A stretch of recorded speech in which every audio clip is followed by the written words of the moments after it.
All right, welcome to the latest episode of Enterprising Minds. We have a good one for you because Alex and I have been kind of on the same wavelength without realizing it, as we talked about what we were going to talk about before hitting record. So I think we will start with Alex, and then we will broaden it out to my topic, which is, if I was to start something today, would it be the same recommendations that I would make when I started my career? So do you do paid search? Do you do display ads? Do you blog? What's your approach to launching something?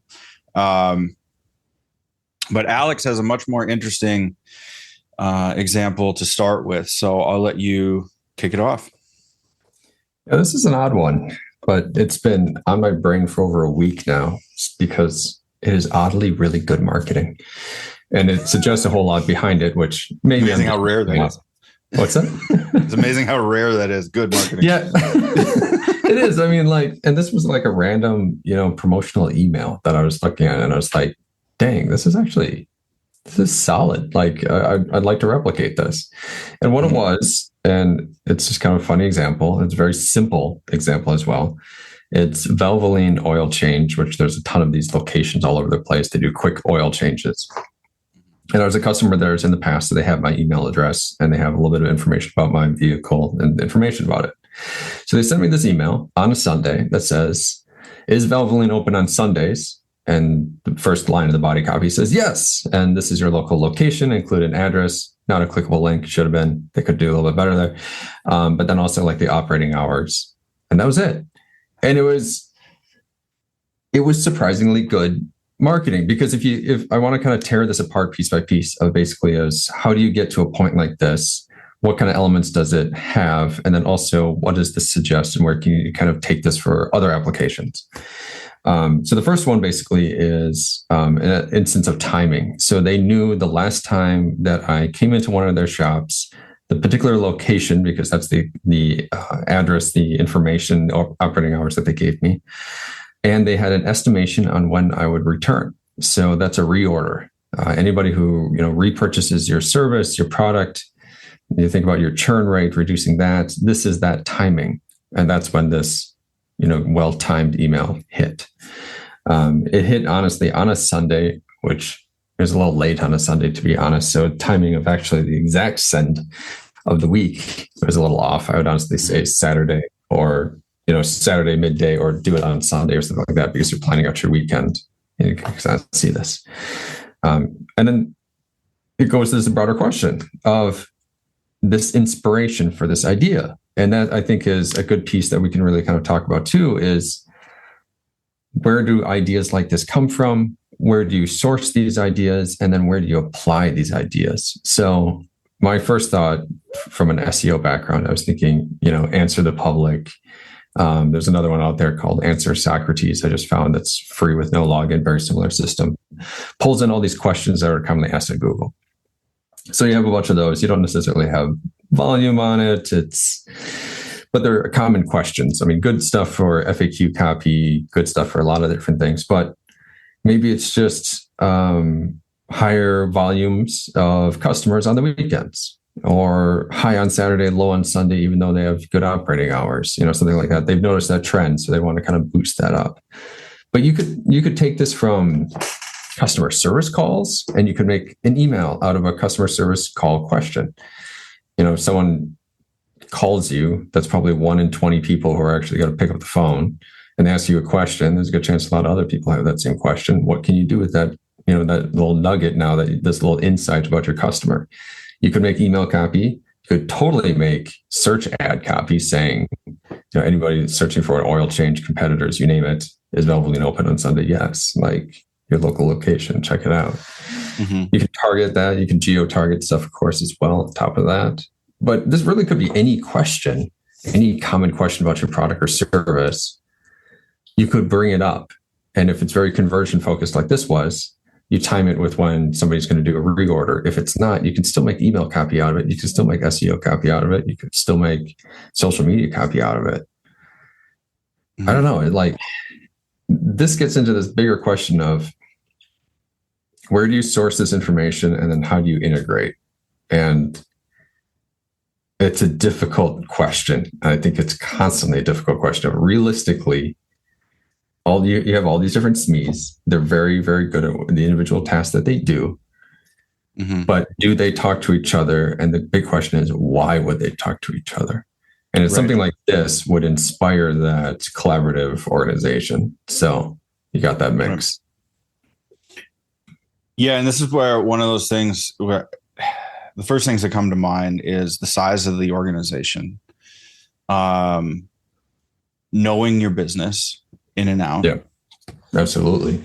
And the advantages of automation have always been the small to medium size organizations, right? All of the times that I've played with marketing automation, which I'm sure they inevitably used for your email, it really only works if the data is good. And the only way the data is good is to have only a couple of people dealing with the data. And where I think really large organizations fall down is just having so many things siloed, or the 20,000 meetings you have on roles and responsibilities instead of just doing a thing. It's like, this is an old reference, but the Pretty Woman movie where she's in the store and it's like, I have money. It's like, just let me do a thing. I know how to do it. I was thinking about that even with like a GSC keyword database or something. And I was like, okay, we could create a database like that. We could chop it up by, department, division, business, however your company is, segmented up or broken up, product line. Right. And I could send it to these different groups. And I was thinking, well, no, that's actually a really bad idea. Because basically, once I start segmenting this stuff up, everybody's going to go off and run off and go do their own random thing.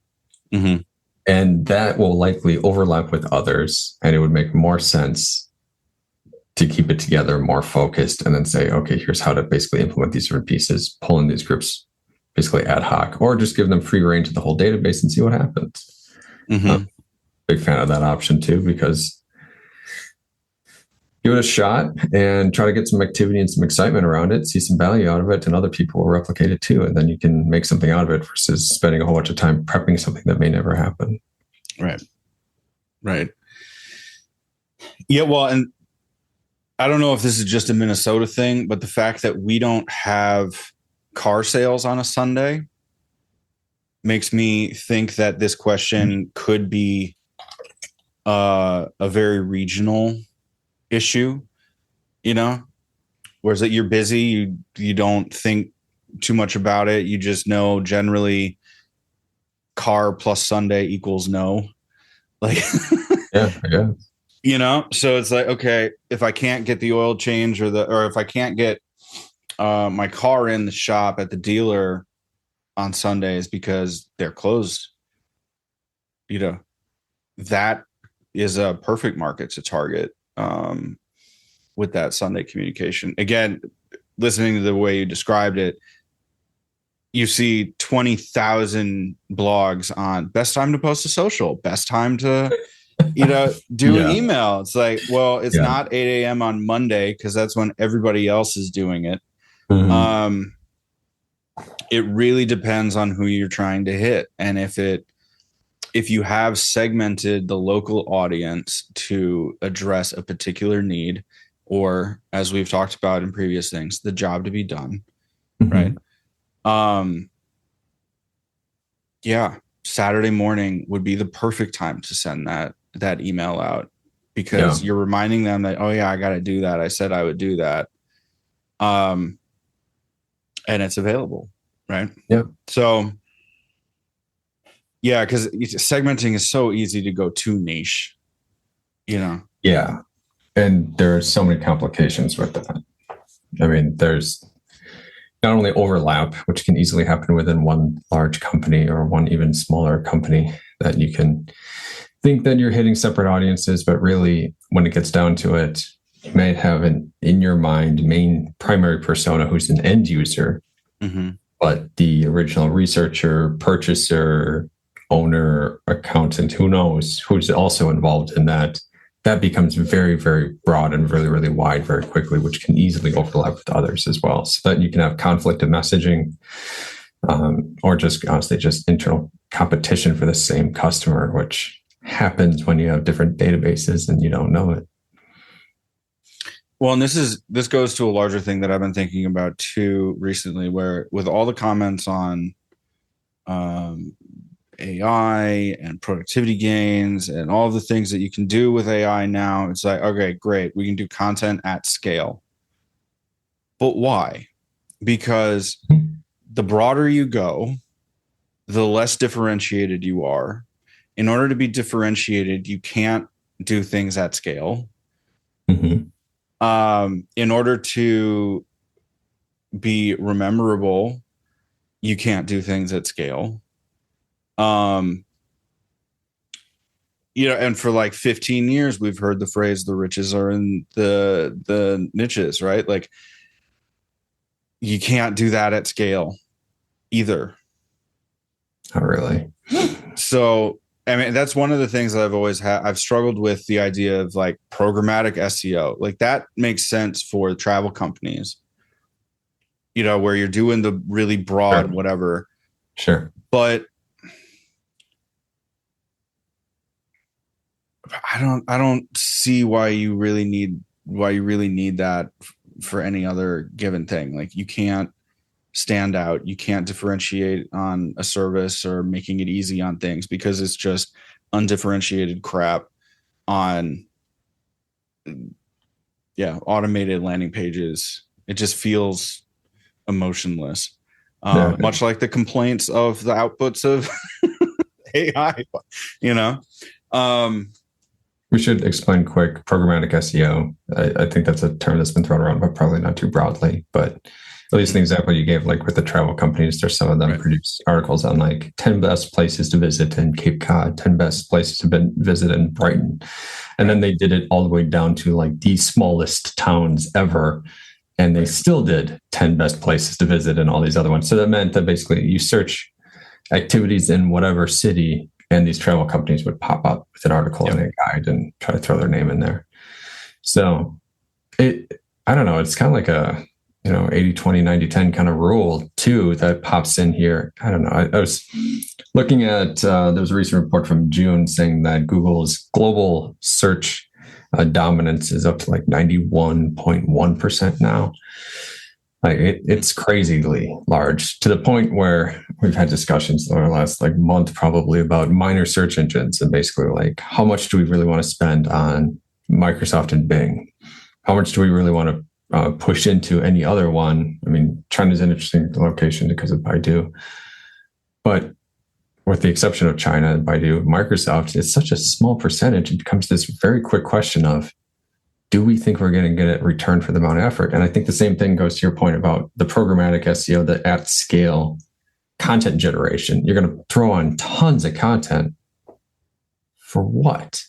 Like, maybe you're down to like, you think you've optimized everything else, and you're like, yeah, we just need that 1 more percent, because that tiny little town gets searched 10 times a month, maybe, and we'll get clicked on once a month, and we'll convert one of those a year. I mean, like, the numbers just fall apart, man. Like, and then you're going to put through how much effort to build out all that stuff, like, and make sure that it looks, at least not be destroying your brand as a result, like junk stuff. Yeah. Well, and I think too, it totally depends on the business that you're in too, right? And this goes to my larger question that I've been thinking about recently is what would be the marketing mix I would use today if I was starting something, right? Because when you and I started out, 15 years ago, it was largely create a blog, become that topic, that topical authority. Right. do a bunch of ads to support the content that you've created, promote it on organic social because that existed at the time. Right. That got you something. Right. And, you know, you were in the top 5% of creators or, you know, businesses if you had a subscribe to our email thing, because you actually thought of, hey, I need to have the relationship. Right. Like, and everybody threw in on one platform and then was shocked whenever there was a major change. I think that was one of the other ones that I'm hearing less. Maybe it's just because I've been involved more with larger corporations and enterprises, but I'm hearing less about people who are, you know, I got tanked because, man, Facebook made an algorithm change, or man, Instagram made another algorithm change. And suddenly I have like nothing for traffic because they had gone all in on one platform. It seems like today, like people used to be all in on Google, and man, the little tiny algorithm changed and suddenly it's like people's businesses would disappear. That's still definitely a thing. I mean, time and effort wise, I guess.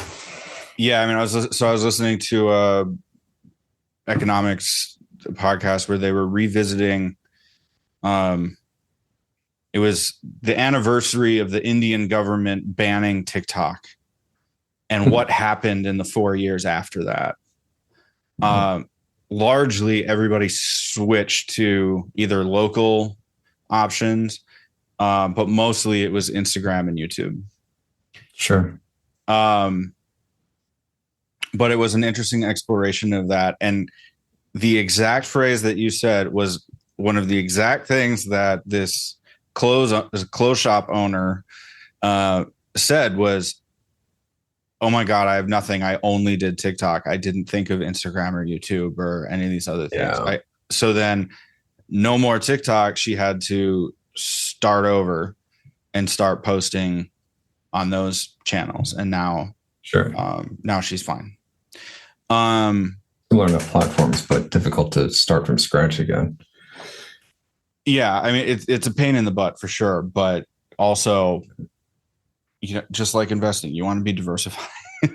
Yeah. I think that gets an interesting point too, because like, again, 15 years back, everybody's always too busy for good marketing. Yeah. I think I can make that just as like a template and put that like on my desk somewhere, because that hasn't changed. Yeah. Yeah, it's still true.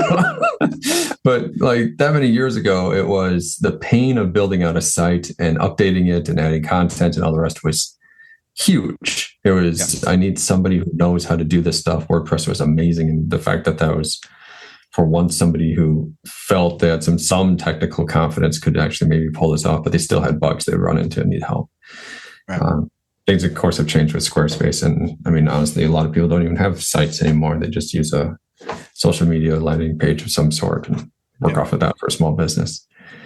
That difficulty, I think, has now spread into that platform mix where you do a little bit here, but you're supposed to also be here, and you're supposed to also have a listing here, and supposed to keep this content updated here, but you're also like trying to run a pizza shop. Like, my gosh. Right. Well, and the rise of the 0 clicks, right? I'm seeing a lot of content, at least in my feeds, of you really, if you're going to be on social, you need to be thinking of 0 click. Like, what is the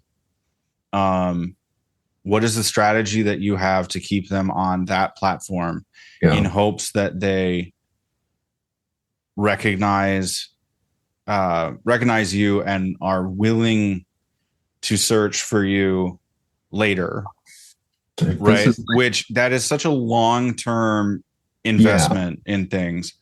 I think that's such a problem with small businesses, is like the concept even of attribution is just so hard. You mentioned dealerships. I was in this meeting once. It was a local car dealership chain. Mm-hmm. And this guy was talking about demanding on our paid search results of like, I don't know if this is actually doing anything for this. What I do know is every weekend I see some guy walk in here. He's got the classifieds tucked under his arm and he circled one of our ads. So I know that's working. Like, you know what newspaper subscription like levels are like? Like you want to go all in on print? Like, and even I think it was Ford at that time was forcing all partner dealers to spend, I think it was up to like a third or something like that of their provided marketing funds on digital, because they're trying to basically shift your dealerships towards that concept of digital. That actually wasn't that long ago too. So that's just amazing how like reticent some of these groups are. However, I also understand the small business plight when you see this email come in and saying tons of people search for your Google search location, your Google Maps location. Okay. You got lots of views on your Instagram post. Okay. Are these things the same? No. One of them asked for directions to your shop. The other one viewed something that you had posted. These are two different activities and also might be the same person. Like the concept of attribution and then the zero click aspect of it, that is so difficult. Honestly, it's difficult for corporations to figure out. I don't know. And then that gets down to this piece of what is going to make the difference? Where should I spend my time and money? Well, I will say the one thing, at least for me, that is a positive is when we started out, there was very much that be everywhere all the time at once. Yeah. Right. So you would tweet a thing out and then just use something like Buffer or Hootsuite to broadcast it everywhere. In a different way. Yep. Now, at least I do think it's all right. You're familiar with LinkedIn. You're familiar with TikTok. You're familiar with whatever channel you are actively on every day. Mm-hmm. Start there. Right. Yeah. And I guess the earlier question would be, where's your customer at? And then, from there, start there and just start pushing it on it. I was talking about somebody this week just about like targetable audiences. And they're saying, well, on LinkedIn, I can see that there's so many people of this particular role is on LinkedIn. It's like, okay, doesn't mean they're searching in this particular week that you've decided your ad campaign is going to run. Right. Those are two different things. Right. So how do you find audience? Are you familiar with Mountain, the Ryan Reynolds service or whatever? No. Okay. So it's we just, for clarity, we have zero relationship with these guys. Never used it. You don't have a personal friendship with Ryan Reynolds? Not yet. Ryan, reach out. Dave's looking for some new friends. Reach out. Absolutely. No. I'm not even in the same league. You kidding? I'm like a Minnesota 7, like maybe a Hollywood 3. Like, no, but he stands next to you and you like shoot up the ranks like so hard. I mean, you're top of the world, man. Right. I'll just make him look better because of the way I look. Exactly. That's it.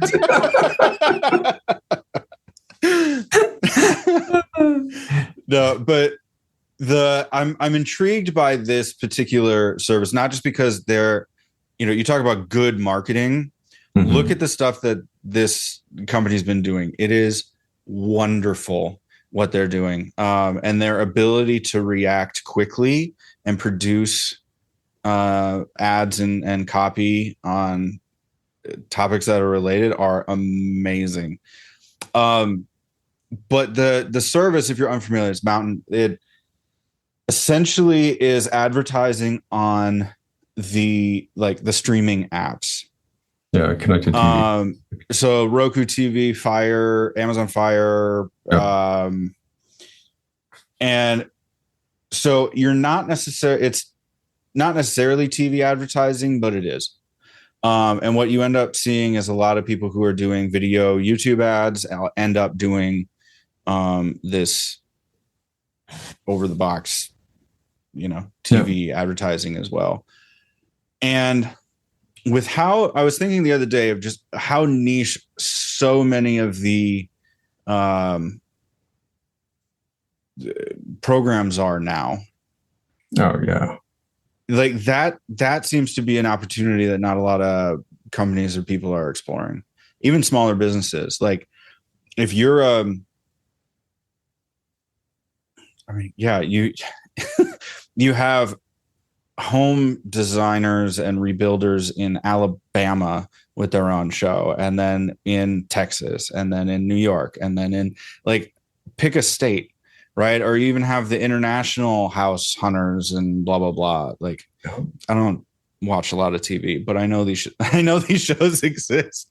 You know, it's like, okay, that to me is an interesting thing, because you can estimate and set up some tests fairly simply based on they like watching home renovations, or they like watching international travel.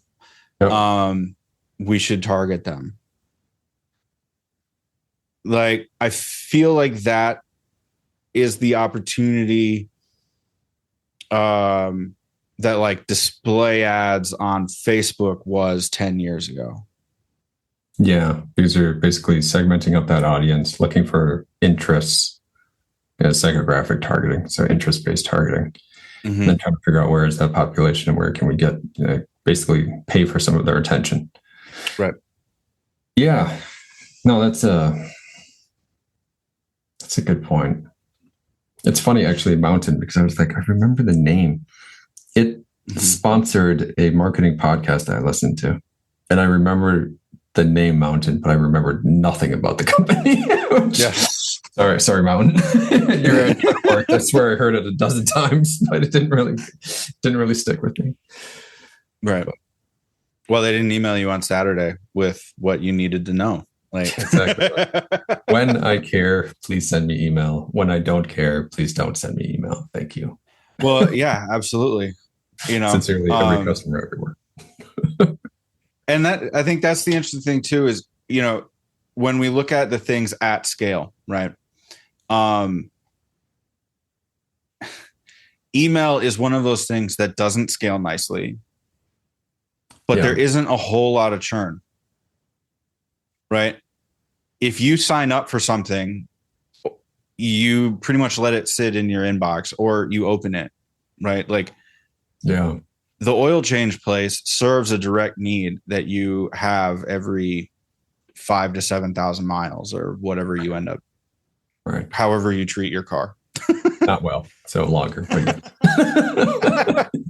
Hence, this is probably the second or third email they've sent me. But yeah.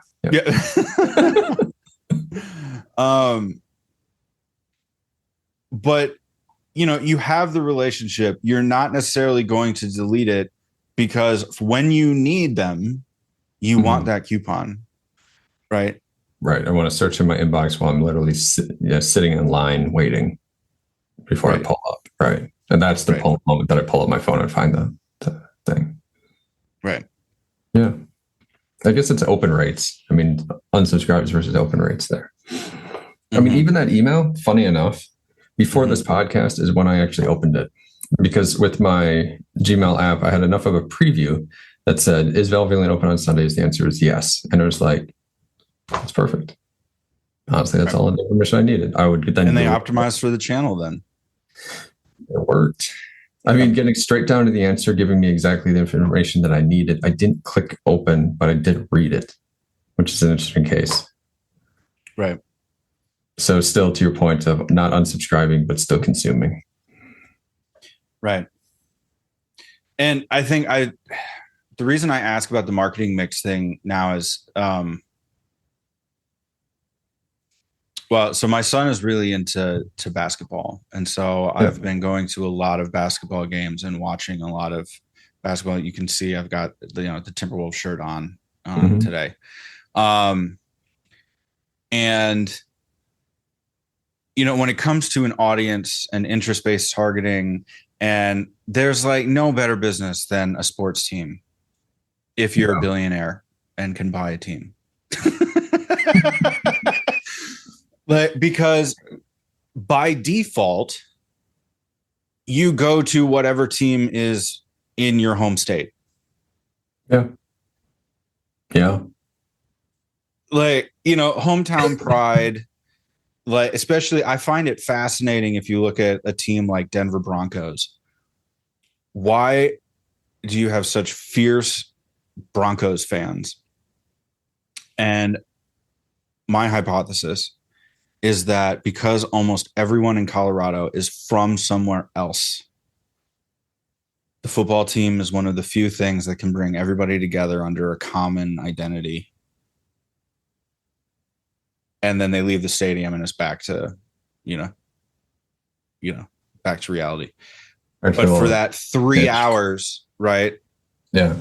You're a Broncos fan. There's not a lot of other businesses that are like that, right? Because you're not going to buy a t-shirt of your oil change company. You're not going to, you might buy a t-shirt of your larger employer only because you have to show up occasionally in company swag. Right? Like, but for the most part, no, you're not going to willingly do that and rep the brand for free.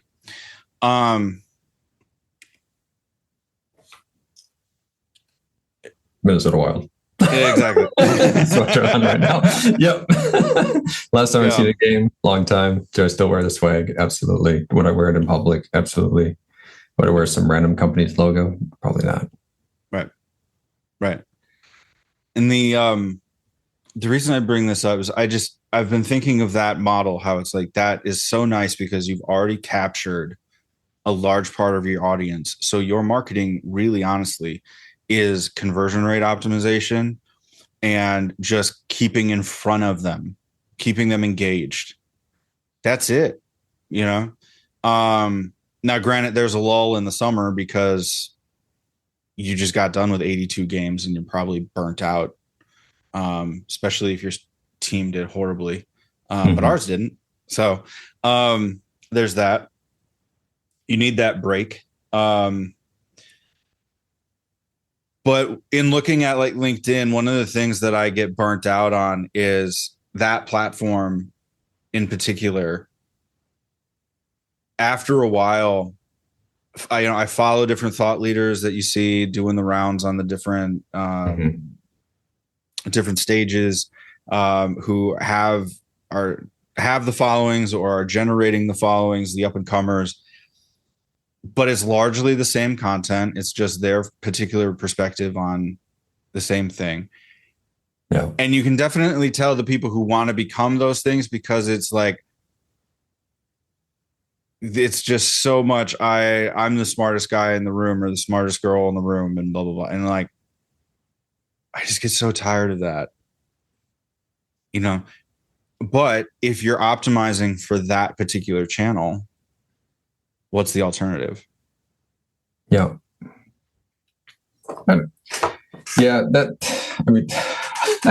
Sorry, this just hits like any kind of product marketing cycle. You get the same question of do you try something new or do you try the tried and true because it'll be small lift, but it'll be worth something. I was just relating the story. I knew someone who was a buyer for Target, and she bought seasonal products. So Christmas tree, the most fraught job in the entire company. It was tough, and I had a million questions for her because how do you predict what the hot Halloween costume is going to be 2 years from now? Right. And she said, actually, Christmas tree stylist is one of the hardest ones, which amazingly those change. I didn't realize that. I don't know. Green or not green, right? Yeah, I know. I didn't really think. Pretty sure evergreens are popular. I don't know. Deciduous, less popular. Maple trees, not so big. But yeah, so she said, well, basically, we can figure out what series are coming out, what sequels are coming out, and we bet hard on those sequels. And if you look at kids' Halloween costumes, they are heavily the top major brands. The same brands from 2 years ago are still present today. Why? Because that's when they put in the order in the bottom. There's a long lead time to all these things, to the internal promotion of the products that they have in store, to the distribution of them. I mean, not even talking about the manufacturing, timeline and shipping timeline to get all those crates over. Like, it's a long time. So that becomes this question of like, do you try to do tried and true sort of thing, or do you try to break through the mold? And I think every product life cycle or service or influencer, you struggle with that same question of how do you break through it to try to gain that rapid growth, the viral growth, Or do you just try to, climb the mountain? Yeah, I've been having a bunch of conversations recently, actually, around a similar topic of, if you have big budgets, does that allow you to be sloppy? My answer is yes, typically. Yeah, pretty much. Because you can afford to just throw a ton of crap content at people and pay for frequency. But if you don't have the budget for a lot of ads, but you still need to sell your 150 widgets or, 1,000 widgets a month, what do you do? What do you invest in? Is it the blogging because you have time? Is it the videos because you have a cell phone and somebody in the company that has a particular set of knowledge that they could easily talk about it? Or do you just create a whole bunch of emails and try to figure out which one works with your sales team? Or is it all the above, right? I think if I were to give the advice, one, to any business owner, marketing is complex and it can be overwhelming. Yeah. So I would break up the year with basically kind of 2-month segments. The first month is basically trying to learn and develop and set up whatever system you need for that particular activity. So let's say you're really going to get into your maps listings. Mm-hmm. 2 months, basically get a hold of the email addresses that you need, the locations, figure out basically what it takes to verify and get on that stuff. Google can take up to 30 days if you have to do a video verification anyways. So there's your first month is setup and learning about top 10 tips and just cap it at that. You don't really have to go too far into it, especially if you've never done anything on the platform and this is your first foray. You don't need a whole lot of information to start. You can always optimize and change in the future. Month 2, implementation. Basically get into it, connect it to whatever systems like your Google Analytics or whatever you need to set up, get it done, basically get those things set up. And if there's an evergreen posting schedule, that's between month 1 and month 2, depending on the platform you've chosen, and start to come up with the content. Month 2 is basically implement the content and publish, and stick with an evergreen strategy and then take a break from it. Shift over to the next one, basically kind of keep moving and keep trying some new different things. At the end of the year, take some time to kind of reflect back on it and say, okay, what of this honestly was a drag to do and is too hard? Because you're not going to keep it up. You're not going to keep up a daily TikTok posting schedule if you think it's a horrendous activity. That's not realistic. Nobody does a blog every week. No one ever has, I don't think, has ever stuck with that for a long period of time. Or if they did, they're very, very rare. And then the other piece about that is basically from an attribution standpoint, what do you think actually was meaningful? And of these different activities, what felt like it was actually doing something? And then keep on going until you have a good idea. But you got to take some breaks in this stuff too, because the never-ending deluge of content that you can get from different influencers is astounding. I mean, all the people who say, oh, you should be doing this, you should be doing this. I mean, if I took the advice of every lifestyle influencer who said, oh, you just need 15 minutes a day to do the stretches, and you just need 15 minutes a day, twice a day to do the meditation. And you also need to remind yourself every 5 minutes to be, in the moment. And you also need to spend 30 minutes every morning journaling and an hour and a half every night journaling. And then you also need to be good. It's like, my gosh, okay, where's the rest of my day? You can't take all that advice in. You have to also, for your own sanity, segment it up and break it up. Right. Well, so as part of my job, one of the things that I like to do is be involved in the mentoring programs, right? And I had this conversation with the person that is my mentee recently of, I can tell you what worked well for me. I can introduce you to concepts around the things that you are interested in. You have to do the work, though. You have to figure out what's going to work for you. So, of course, I thought of you, Alex, and I brought up the Pomodoro method. And I said, personally, it gives me anxiety. But be aware of the concept. See if it works for you. and go from there. Right. Yeah. And I think it's also a method that I'll use on occasion when either it's an overwhelming amount of different tasks that I have and trying to just break it up and try to stay focused on those different items, or it's a task that I'm having difficulty starting, or a whole set of them that have been, sitting on the kind of the back burner end of the to-do list for a while. It's a great way to kind of clean up that list on a Friday or something like that. So yeah, even writing down a whole to-do list, I know, heck, my wife always talks about it, like gives her anxiety to like write down the whole list of like everything that's like things to do. And to me, it's like, okay, it's finally on a list. I can finally like start to work on it, like manage it. Right. Very At least it's on paper. It's not being like held inside as this like perpetual remember. Yeah, exactly. Remember which in and of itself is exhausting. Yeah. But yeah. I mean, you have to go in and you have to play, and that's how you develop good marketing. That's how you develop good habits. That's how you develop good. Yeah. For your mentee. So you're saying about Pomodoro versus other kind of things. You're just saying like the variety of different concepts that they could kind of take off on. Yeah, it was a question of, dealing with overwhelm, and dealing with the idea that like, no matter what you like try to do, doesn't feel like you're getting things done. So part of it was get it on paper or a whiteboard or Kanban board or however you decide to do it. I have my preferences. And make sure that you stop and you give yourself credit for what you've already done. So those were my first two things, right? Because it's so easy just to go, and next thing. Right. But if you go next thing, you go, hey, all right, I already accomplished 3 things today. Now you're in a much better headspace because, I've already done some stuff. I can keep going. Or it's been a hell of a week. I've accomplished 3 things. I'm going to go for a walk. I heard a funny psych one once that was make your bed every morning, even if it's like you just throw the blanket over a little bit and you call that making your bed. The idea was basically is start your day always with accomplishment. So you basically kind of keep that rolling. Attempted in the past, and then I found that it is useful. I mean, not necessarily that activity, but just that you get something done right away. You think of yourself as more as like, I'm getting things done.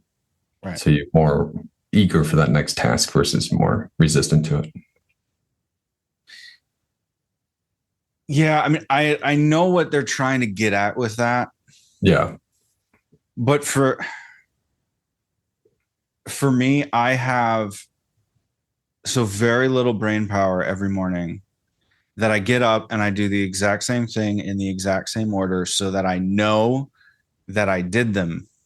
Because if I don't know that I did them. Still haven't fully woken up yet. Yeah. So then it gets to be like, lunchtime, and I'm like, did I brush my teeth today? I don't, so yeah, I definitely did because it's number 2 on the list. Like, but that's what works for me. And I mean, speaking of the overwhelm, I mean, there's a gratitude element, some other kind of pieces like that too, of like trying to reduce the overall stress that a lot of tasks can create, even though each one of them individually isn't probably worth all the anxiety, but them cumulative has that effect. Mm-hmm. I think that's really where that burnout, that overwhelm kind of hits, is when you are feeling like the collective pressure. I always think of it as like a bunch of like lit matches. One individually, not a big deal. You put 10 of them together and that's a fire. Yeah. And that's something you now need to deal with in a different way. That overwhelm, I think, is when that stuff really starts to stack up. It's hard to say no. It's hard to push back on projects, especially if you're early in your career. It's really hard to do that, or new to a role. You don't want to do that. You want to show off, you want to show that you're the hard worker, the one who can accomplish things and all the rest. It's difficult though. There's the phrase written down on my wall next to me. The urgent is rarely important and the important is rarely urgent. Mm-hmm. That plays true of so many of those little like fire tasks of like, oh no, we got to do this. And it's like, probably not. Let's be honest. And then the other one, will this be important in 10 minutes, 10 days, 10 weeks, 10 years? Most things fall apart too, or embarrassing mistakes. You sent a reply all to the entire company. Yeah. 10 days, it's going to be annoying. 10 weeks, it'll be forgotten. 10 years, you'll laugh about it. Like, not really a big deal, to be honest. Mm-hmm. Scary in the moment, horrible in the moment. Like, the first 10 minutes are awful, but it won't matter pretty soon, and nobody will remember it. So Keep on going. Yeah. And it's so my son is very shy, and or can be. And which is appropriate for his age, right? But I looked at him the other day and I said, the secret to most things in life is that nobody really cares as much of what's going on with you as you think it is, because everybody else is too focused on themselves. Mm-hmm. And when I said that to him, you could see a light switch go off, like in his head. It was just like, wait, what? Really? Like, yeah. How often do you think of this friend or that friend or this friend? Like, how often do they think of that, themselves? All the time? Yeah. Yeah. Like, it's the same thing, early career. Like, yeah, you want to do a good job, but like, don't kill yourself. My favorite psych study with that was, there's a college student example where they have this guy with a really loud, obnoxious, unusual for the individual t-shirt, and they have to wear the shirt. They walk into class, they go take the class, they leave. And there's a survey that basically goes out from the entire class, including this individual, of how many people noticed your shirt. And the person wearing the shirt thinks everybody noticed. Right. And everybody else has no clue it even happened. Basically, it's really easy study, especially because it's college students, to repeat it over and over again. And it doesn't change. Basically, people really don't notice other people. They really are very self-absorbed or very focused on themselves and what they're doing, what they're next doing, what their problems and challenges are. Mm-hmm. Yeah. Yeah. I will say the flip side of that. There was I'm not one to lose a bet. All right. So in high school, I had the long hair, I had the long beard. I had, I was very much like Big Lebowski vibe. Gotcha. And I was in the orchestra class, and one of the percussionists said, all right, I will give you $100 if you show up in a bathrobe like Big Lebowski. And I said, okay, have the money ready on the last day. Right. Because he never said when. Sure.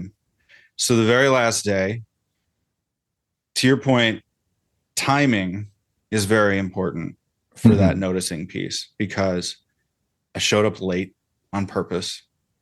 Sure. And I walk in, I've got the white, undershirt, gym shorts, sandals, blue bathrobe, and I'm holding a glass of iced coffee, but it looks like the White Russian, right? Very Lebowski, right? So yep. You got it down to a T. Got it. Down to a T. And I throw open the door.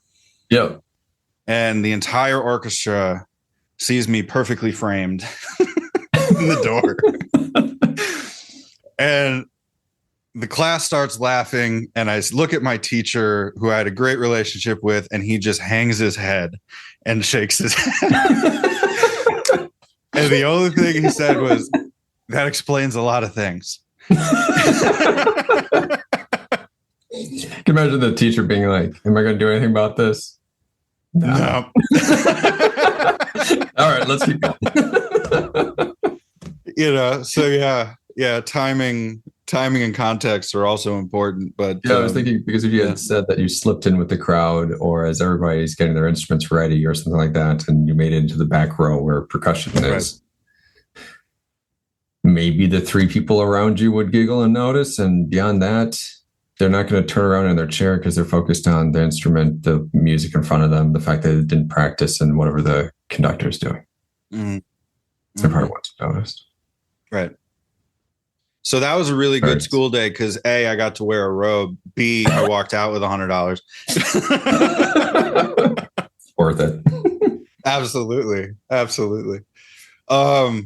Anyway, so this went far off from what we originally started talking about, but fun nonetheless. Thank you for hanging out with us. Thank you for listening. Please like, subscribe, share, and hit that email link that we have in the description. Let us know what you think. Anything that resonates with you, or any good examples of good marketing you've seen recently.